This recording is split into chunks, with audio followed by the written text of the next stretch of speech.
This is Hollywood. Matías Bombal with you. The 20th Century Fox Film Corporation brings us the latest from Ridley Scott, a movie he dedicates to the memory of his brother. He tells us a story of Moses from the time he was a leader in Egypt through the conflict with the Pharaoh Ramses and subsequent departure from Egypt, which was suffering under many plagues, to lead 600,000 slaves on a monumental journey of escape. This movie is presented in real 3D. The cast is heavy with Hollywood A-listers, including Christian Bale as Moses, Joel Edgerton as Ramses, along with Sigourney Weaver, Ben Kingsley, and John Turturro. Here's your sense of epic Ridley Scott style.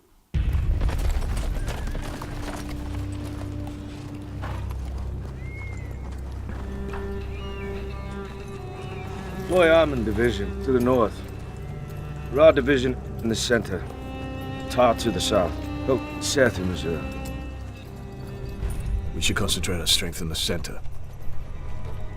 You should concentrate yours on fighting. Just leave the generalship to me.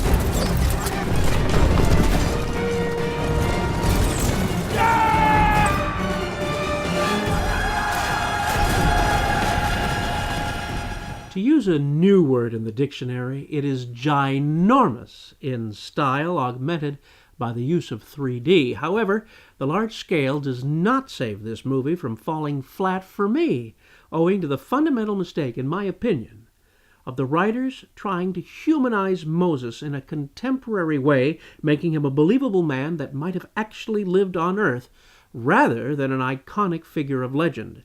The costumes in general seem ill-fitting, as if the actors are playing dress-up.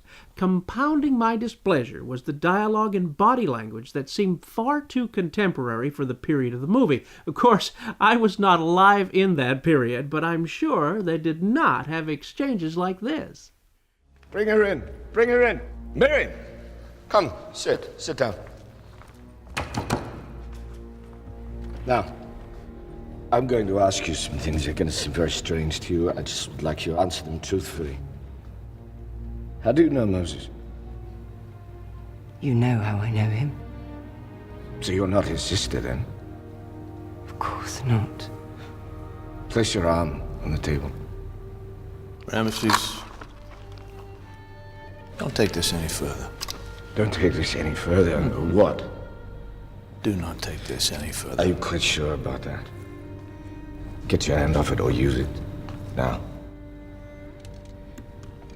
Come on, proceed. Miriam, I'm going to ask you again, and if your answer is again no, I apologize for what happens next.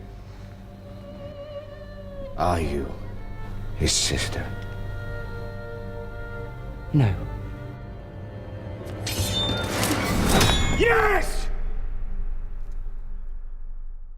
Somehow I don't see Ramses saying, I'm going to ask you something that's going to seem strange to you. Ramses would just ask without explanation. So at this point the movie lost me and left me longing for those wonderful epics in the style of DeMille, where the Ten Commandments were written in bolts of lightning and the Red Sea parted spectacularly. In this movie, the highly anticipated scenes are a letdown, with Moses chiseling out each commandment himself, and with the sea not parting at all, but just receding to a very low tide.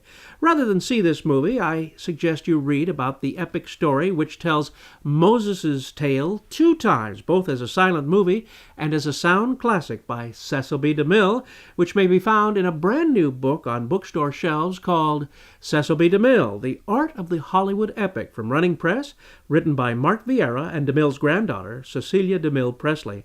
That'll be much more satisfying than this movie contradiction, in which a regular guy is the way that Moses is portrayed, rather than that of an epic story and personality.